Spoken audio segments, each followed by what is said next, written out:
Welcome you to today's Community Comment. I'm your host, Corey Sparks, and joining me in the Slumberland and Daily Dodge TV studios is Fire Chief Eric Howlett from the Clyman-Lowell-Reeseville Fire Department. Eric, thanks for stopping in today. No problem. Glad to be on the show with you. Yeah, absolutely. We appreciate you coming in, and I know there's a lot to cover today in terms of we're going to go over the inception of this merger between the Clyman-Lowell and Reeseville Fire Departments, the need for such a thing, the evolution since it has been about 2.5 years since that move has happened.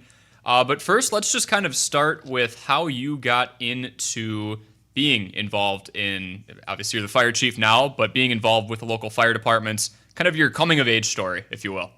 So I was a lifelong resident of the city of Watertown, and always when I go to my grandma's house, have my mom stop, and we'd always have to drive by the fire station, see what trucks were out, read the newspaper the next day, and see what the calls were and where they went. And always had a dream of being a firefighter, and never really had the opportunity, never followed it all the way through.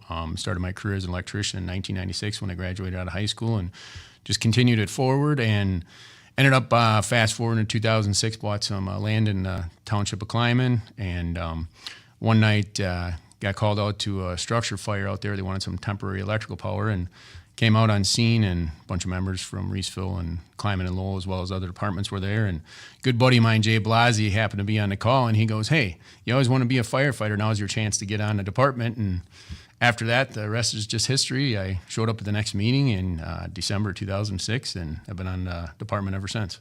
So. Was there a certain something about that first experience when he gave you that suggestion, or like you said, it's kind of been a part of your life growing up that really motivated you to dive in head first and get really involved? Well, it was something I always wanted to do. And, like I said, I never had the opportunity. Obviously, at the time, Watertown was a full-time department. Didn't understand the ranks of what you needed to do to be a paid-on-call. 2010, once I had all of my credentials, I was able to run with Watertown for about a year until 2011 when I took over as fire chief up in Clyman before the merge. And when at that time, the fire commission basically said, "Hey, if you're going to take over as fire chief, we'd really like you to see you focus on this and step down from as Watertown." So that's why I did it. So. For sure. And then you and I were kind of talking before we turned the mics on today here. And by the way, if you have any questions for myself or Eric here from the Clyman-Lowell-Reeseville Fire Department, studio number is going to be 920-885-4446. Text line is 920-887-9595. So before we turn the mics on today, you were kind of talking about how this merger that happened on January 1st of 2022, it was a long time coming. There were plans to do it. COVID got involved and everything else. I'll let you tell the story, but could you kind of just walk us through the timeline of that? Yeah, so basically Lowell and Reeseville were running together as Auto Aid in 2011 as department manpower and staffing got less and less every year. And in 2016, Chief Dave Snow at the time had approached me and asked if we wanted to run Auto Aid with all three. I said, yeah, absolutely. We were short of help, and especially during the day when you're looking for as many people as you can get. We said, we'll try it. If it doesn't work, we can always go back to what we were doing. So 2014 and this 15, we really started coming up with a solid game plan on how we could do this, and started to run together mutual aid. Everything was working very, very well. And fast forward to about 2017, 18, we looked at bringing all the departments together as one and how we would do that. And we tried it at the time. The dynamics just weren't right. We didn't have a lot of preparation for the meeting. We thought what we knew was, best to what we were presenting to the municipalities. And we were basically told, go back and do your homework. We need a little more information on it, which we did. Sure. And we were looking to revamp it in 2019. There was really no rush. We always had the Auto Aid going, so all three departments were going to a call. It was just a matter of bringing the financials under one roof, as well as departments under one policy for everybody. COVID hit in 2020, so we took a break on it. And in 2021, we basically reheated up the discussions with it, got it all put together, and followed through with it. And all the municipalities that we got together with in 2022, we merged. We currently provide coverage to the villages of Clyman-Lowell and Reeseville, the townships of Clyman and Lowell, and then areas of small portions of the areas of Portland and Elba. Gotcha. So I see in terms of the financial operations, it says you guys are governed by a 9-person committee, and then you have essentially, is that a representative from each village to kind of provide those updates and give that context? That is correct. There's a representative from each one of the villages as well as the townships. And then since Town of Clyman and Town of Lowell have a majority of the equalized value in our townships, they have 2 votes. For sure. This might be kind of a loaded question, but post-merger, how would the Clyman-Lowell-Reeseville Fire Department operate differently on a day-to-day basis as opposed to a fire department that maybe didn't go through a merger by themselves? So operating a little bit different. What it brought together was in the past, Clyman would be running 50 to 70 calls a year. The Reeseville Fire Department would be running anywhere from 120 to 150 calls, and then Lowell would be in there for 15 to 20 calls approximately, depending upon where the calls were. By doing the merge and bring it together as one, you have 3 combined departments that are actually running just north of 300 calls a year right now, and and that's what everybody wants to do. They want to join the fire department. They want to go on a call. They don't join the fire department for social hour, but it's right. they want to help. They want to save people. They want to save lives. And by bringing that together and bringing all the communities into one, you're operating under one budget. You're operating under one governing set of rules. You have one fire commission that all the members answer to. You don't have 3 fire commissions, as well as you have equipment that is being utilized now that we've actually been able to consolidate. We've been able to get rid of a couple engines and be budget conscientious for the municipalities that we serve. Current staff you have right now, what's the numbers look like for that? We're running about 55 members between 3 stations. One station might have a little bit more than other, but we don't even look at it that way anymore. Right. We look at it as one, and that's one of the biggest things when we merged is getting the municipalities on board to say, hey, we are becoming one. It's not 3 anymore, and getting them to understand it's one budget, one boss, one chief, and the boss I'm talking about is the governing committee. We have one president that we answer to along with the budget that we present to those municipalities. Gotcha. So much more cohesive now. This is probably kind of a novice question, so my apologies in advance, but let's say there's a fire in Clyman or in Reeseville, in one of the 3, right? How do you determine who is going to cover those? Is this still based on proximity, who's nearby, or is it just whoever's on call at the moment, you're going to go, even if it's a little further from where you're at the moment? So when we're paged in the past, we had 3 sets of tones. All of those tones would be paged simultaneously by Dodge County. Okay. And when we did the merge, we condensed them down. So we have 1 set of fire tones and we have 1 set of EMR tones for our first responders. When we were paged, if it's especially a call in Clyman-Lowell-Reeseville or any of the territories that we cover, it's full response from any one of the stations. There's not, hey, one engine here or this engine is not responding unless we need more help. We all respond, and whoever the first commanding officer is on scene or the senior leadership member will say, hey, we don't need that engine from Lowell. We don't need the grass truck from the Reeseville station. We have station 1, 2, and 3. Clyman is 1, Lowell is 2, and Reeseville is 3. By doing that, then if we don't need those resources coming from there, we just cancel them on the radio and send them back to the station. Gotcha. So, otherwise, it's all systems go pretty much. That's correct. Okay. And then, when we're paged for mutual aid, it's a little bit different. Then we have coded books in each one of the station. They're all color coded as well as the engine. So, for example, if Watertown calls us for a structure fire, they'll call us for either engine or squad. Each one of the books are color coded in the station, and we have it written right in there which station it comes from. So there's no confusion if we should be rolling from station 3, station 2, or station 1. Gotcha. We were kind of talking about day-to-day in terms of post-merger. What does your day-to-day look like as a fire chief? Like even today, after you leave the station, what are you off to do? Well, it's a lot of the biggest part of the merge was bringing the communities together to get this through, to have them understand that there is a plan moving forward.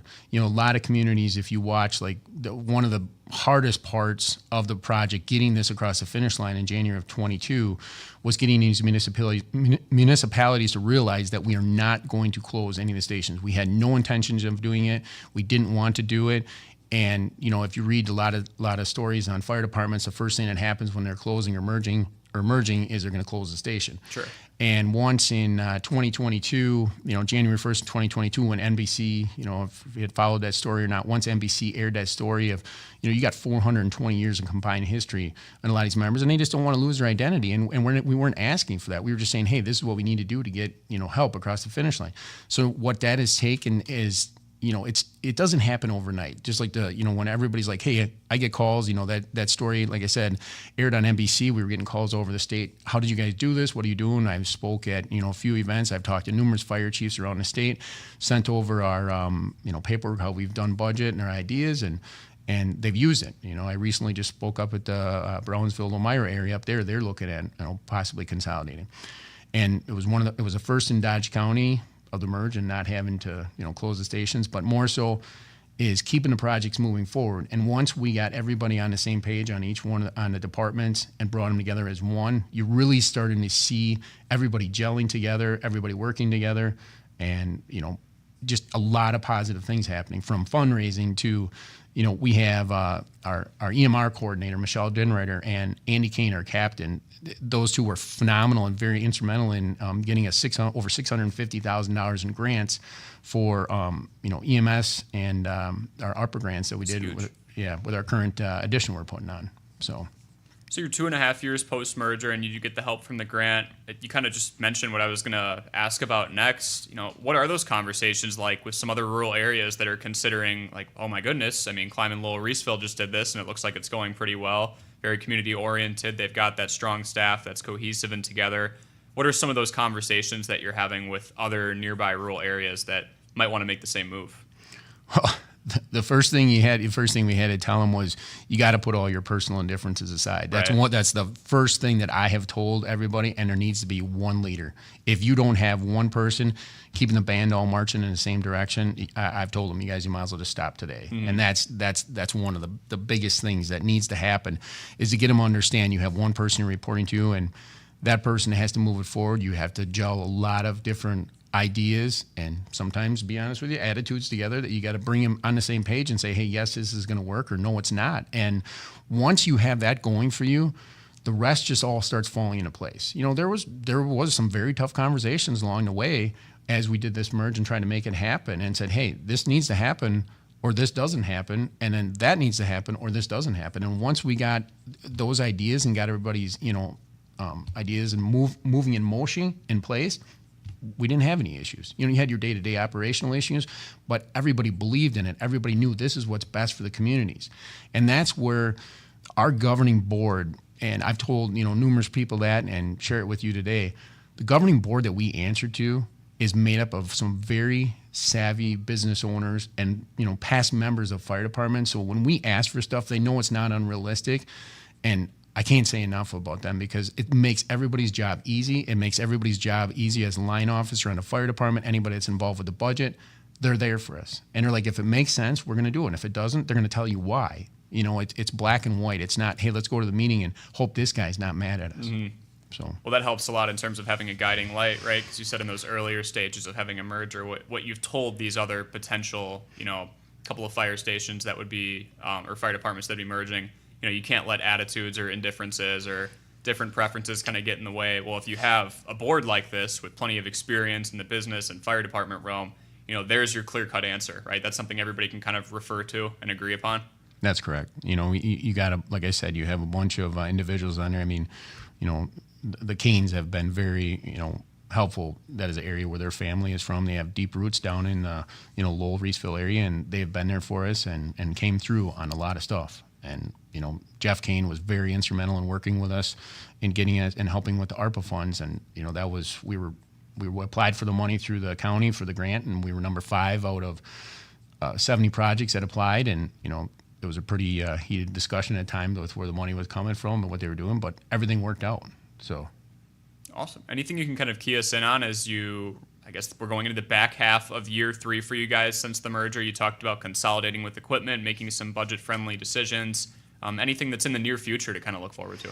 We're working with consolidating the equipment and making sure that once we do that, we will, as far as like the equipment goes, we won't be spending money that is unnecessary, and making sure that we're saving as much money as we can and being being conscious for the taxpayers and making sure that we're not spending money we don't need. Like, one of the things we've done is bringing the equipment in and looking at, what can we use that was at this department here that we don't need and we're not using, where we can use now on an engine that, potentially didn't have it on it before.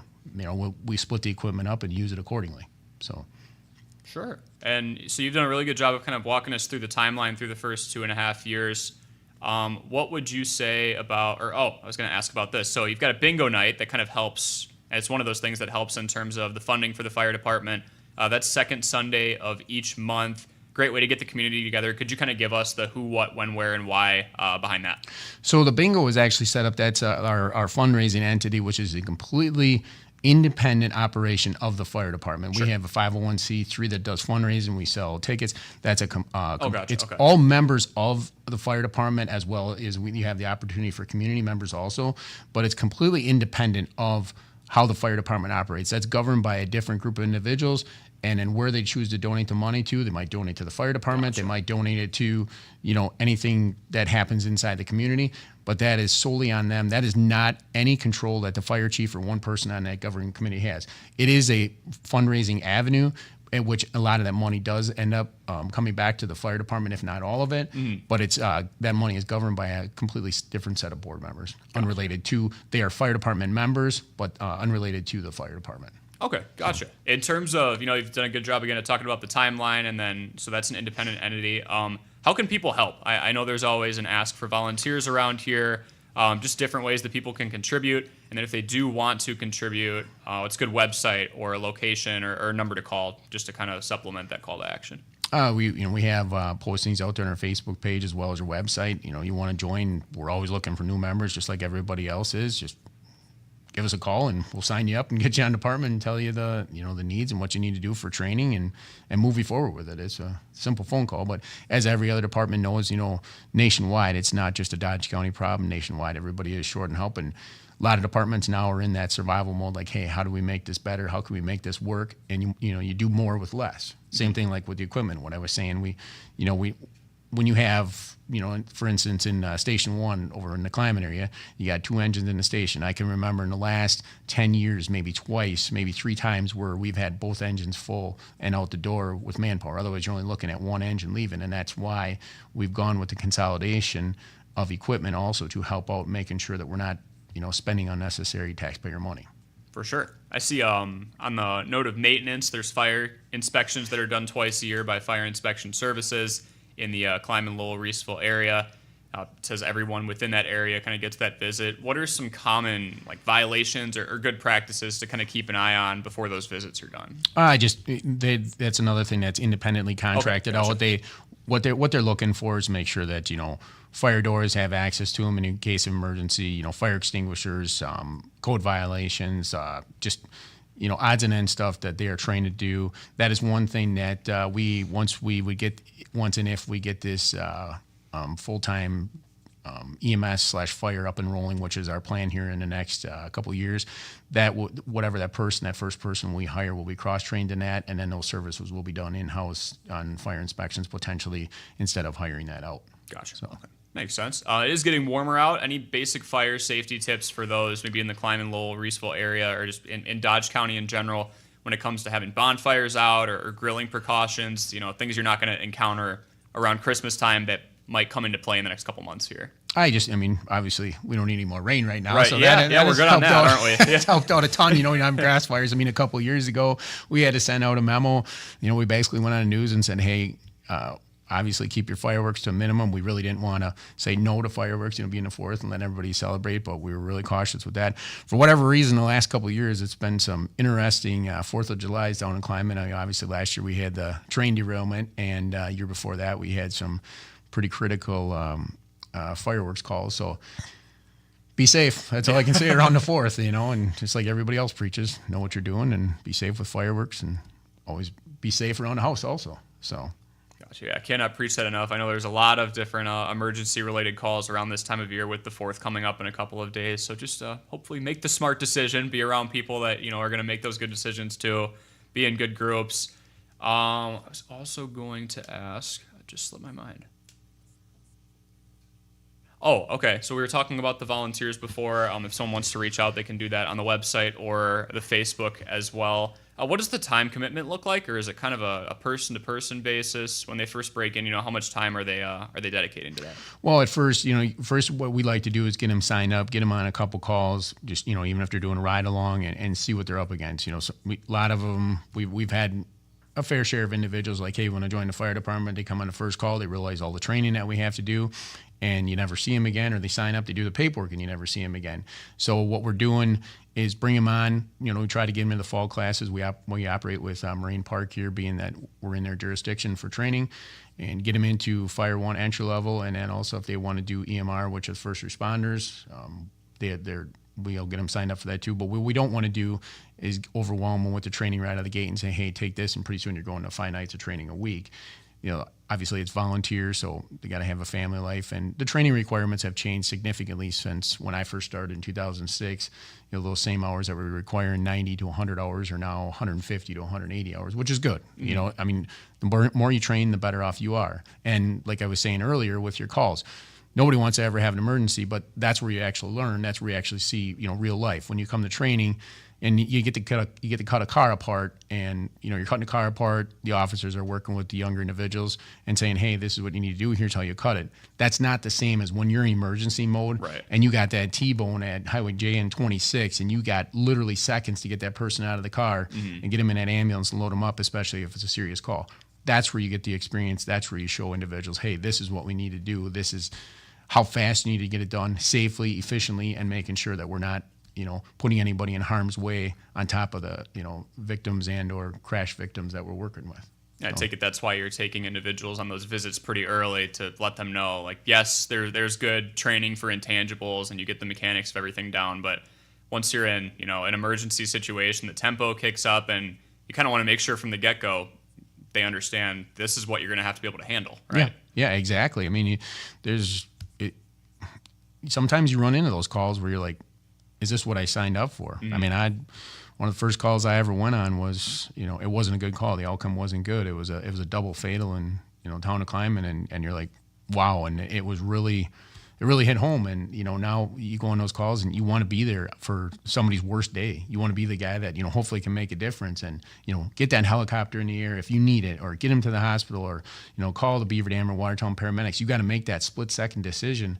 And that's when you're in the heat of the moment, when you're working, your mind's going 100 miles an hour. You're like, okay, what do we need to do? You got to make sure we still have scene safety. You got to make sure we have patient safety. You got to make sure that, when you're pulling up to an accident scene, it's not just worrying about that patient. You're worrying about everything around it. And, especially on the areas that we cover. I mean, we cover, 12 miles of Highway 60 and over 6 miles of Highway 26. And I always said, on the 4-lane, when that comes through, you're going to see some wild, crazy wrecks. And we have, and some, weird stuff that happens. And I used to be on Johnson Creek from 2008 until 2010. So I was on there a couple of years, seeing a lot of wild wrecks down on Highway 94, or interstate, sorry. But, when those things happen and you experience it and you try to get that through to the members and be like, hey, this is what you need to watch out for. When you have that leadership there and, if they've never experienced it, you don't know. And we had a call probably about a year and a half ago, Highway CJ in 26, and our engine came from Station 3 in Reeseville and was parked in the left turn lane to go on to CJ heading east. And we always, preached, get back in the truck on the side that's, closest to the grass, whether it's on the right-hand side of the road or left. And I was standing there, and I was just getting ready to get back in my truck, and I turned around and looked, and there was a semi that wasn't paying attention and literally almost plowed into the back of the engine, as well as, the firefighters that were getting in a truck. Had them firefighters went around to that side in the hammer lane coming, southbound on 26, we probably wouldn't be sitting here talking about them today. Right. So that's where the key is with the training. It's like you can go to do the schooling, you can do the car cutting at training, but experiencing on the call when you're going, like I said, accident, or you're going to a house fire, and it's like you make that decision, we're going in to save that person, making sure your backup team there, your RIT team is ready to go, making sure that the people you're going in with they got your back through anything. So that's awesome. I know so you're coming up on 2 decades, involved in fire intervention and fire safety in some capacity. Have you had a lot of those conversations with, we'll call them newbies, right? Like fresh out of training or they're mid-training, where they want to talk to someone who's seen a lot and they want to say, what am I in for before I fully invest? We try, and that's one of the biggest things. I mean, when I was still, coming through the ranks from 2006 on, you had those guys that you had to compete for that job. You had to compete to, want to be an officer. You wanted to get through the ranks, and now it is a struggle trying to get those, those newer members to get the time commitment to have to understand, here's what you're up against, here's the calls that you're going to see. And we do have a very good group of men and women that want to step up when those calls happen. I mean, it's nothing when you go on calls, like when you see tornado warnings and you got 20, 30 people checking in on I am responding. You have structure fires and you got 20, 30 people showing up. I mean, that's huge. And that's all your community wants to see. They want to see you there. They don't care if it's 1, 2, 10, or 20 people. They want to see you there. And that was one of the biggest things with the merge and bringing this together is when the pager's going off and, you got a call in the village or town of Clyman, and you only have one or two responding members and you got flames coming through the roof. Now when you explain it to these communities and say, hey, here's what you do have now, help is coming. It might be coming from farther away, right, but it's on its way. And, currently, I can't predict the future and what we're going to happen. That's why we're looking at the full time. But currently, when we get a call during the day or night, at least we have 99% of the time an engine rolling from one of the stations or help coming. So. And that's ultimately where you saw the need for this, right? If there is something in Clyman, you'd much rather have, 10 or 15 people coming to help or more, hopefully if you have the full response going, as opposed to 2 or 3, even if they are in a closer proximity, because there's that strength in numbers. So I'm assuming that's really where you identified the initial need is, just because it's a smaller town, that doesn't mean it's going to be all small fires, right? Exactly. I mean, it's, when you have the help coming, I mean, it's nothing worse than, like a lot of times I'll take the command truck out there. If I'm going, if I'm coming past, I'll be in my truck, listen to the call. I'm like, okay, I go to the scene. That split second or 2 seconds that you get on the scene, and especially if it's a commanding officer to get that scene set up, where you're going to place equipment, where you're going to place a helicopter as needed, might be the difference between life or death. Calling the Beaver Dam paramedics, calling Watertown paramedics, like as I said before, that might be the difference in saving somebody or, end up having a bad outcome. And that's where we pride ourselves in that. One of the rules that I made when I took over as chief over all 3 departments is that we have an officer on call on the weekends, so that when we do have some of these younger men and women coming through the ranks, that they have somebody there to help them. That somebody's had somebody that has the experiences there, so they're not standing there going, "Oh my God, we got 10 of us here. We got one guy that's got 2 years experience. He can drive the truck, but he's never ran a scene before." Right. And that's why we have on usually. Always during the week, you always have an officer sometime around, somebody's working or they're around during the day or at night. During the weekends, we have an on-call rotation that we have 12 officers, and we have them 6 at night on Friday night till 6 p.m. on Sunday, and usually by then somebody's back around. But you have that person there to help you out and say, hey, this is what you need to do, or go through it. And, I've always tried to be there and be a good mentor to those people, because I had a lot of good mentors over my lifetime, working through the ranks with the fire departments and a lot of the members that I became friends with. Oh, that's really important, Eric, because you mentioned having a leadership figure there. Yeah, if you have 10 or 15 or 20 people out to respond to a huge fire, it's good to have those numbers. But if you have between those 20 people 25 to 30 years of experience, you might not be in the best position, as opposed to having a seasoned veteran there to kind of remind people, here's the sequence. I know this is really fast paced, but here's what we're going to have to do to get the job done. Exactly, and that's the biggest thing when you pull up on scene, is trying to keep them when you're explaining to them, hey, this is very fast paced. However, the key to success is staying calm, figuring out what you have, so you don't make another mistake. When you got that vehicle upside down, you're looking to be like, okay, how are we going to get this person out of there? And when you're 25 minutes into it, you're like, well, what could you do different? And having that there and having somebody say, this is what you need to do this, keep them calm. It just operates like a normal call then, even though it's still an emergency. Right. It keeps people all focused and be like, hey, this is what we need to do, as well as watching your surroundings and making sure that the vehicle that's gawking and driving down the road 70 miles an hour doesn't come in and hopefully wipe you out. Right. So. I feel like there's a fine line between urgency and panic, and you definitely want to be on the first part of that as opposed to the second. Just calm, cool, and collected, and it's good to have leadership figures there like yourself to make sure everyone stays grounded in those moments. Yep, correct. So. All right. Well, I am here with Fire Chief Eric Howlett from the Clyman-Lowell-Reeseville Fire Department. Just about a minute left here on Community Comment today. So, Eric, I'll give the floor to you. Any final call to action or anything you want the public to know about? Otherwise, where can they find you online? You can find us online at our website, clrfireandrescue.org. Otherwise, give us a call. Our phone numbers are on there. Myself, our deputy chief, he takes care of all our personnel and onboarding, paperwork, anything to do with the fire department side of things. I mostly take care of budget items and working on the higher level items of getting the building done, and construction department, giving it the financial runway it needs well into the future, and give it its a vision what we need to get the things done. As far as moving forward and looking for personnel, absolutely, we are always looking for new members. Anybody want to give us a call, send us a text, email, whatever, we're there. And we just basically want the communities to know that even though this merge, we don't go out, there's no I in team. This has been a team effort, between all 3 departments, and we don't go out looking for pats in the back. We just do our job, and we do what we're expected to do. We hold each other to a high standard, and we get stuff done. Absolutely. And lastly, what would you say to somebody who's in the same spot that maybe you were 18 years ago, where they realize they want to be involved in the local fire department as much as possible, but they just haven't pulled the trigger yet? What would you say to them? Do it. Get involved in your community. And the biggest thing is, if you want to do it, you got to be in all in. You got to be committed to it. You got to be ready to give up your nights and weekends. You got to be ready in a moment's notice that when you're at that Christmas dinner, you might be leaving for a call that might be 28 hours. It might be that barn fire. It might be that structural fire that takes into the next day. And once you go, you're committed. It's not just saying, hey, I'm going to do this for 3 or 4 hours and I'm going to go back to the party or I'm going to go back to the Christmas party. Like, You have to be all in. Absolutely. It sounds like a phenomenal way to help out the community, though, for sure. Absolutely. Alrighty. Well, Fire Chief Eric Howlett, thank you very much for jumping on Community Comment and discussing the merger and your day-to-day operations with us today. All right. Thanks. Appreciate it. Of course, of course. You can listen to the full archived version of this edition of Community Comment on dailydodge.com or, of course, on Daily Dodge TV at our YouTube page. If you go to dailydodge.com, just go right under that audio tab. This has been another edition of Community Comment on Daily Dodge TV and 95.3 WBEV.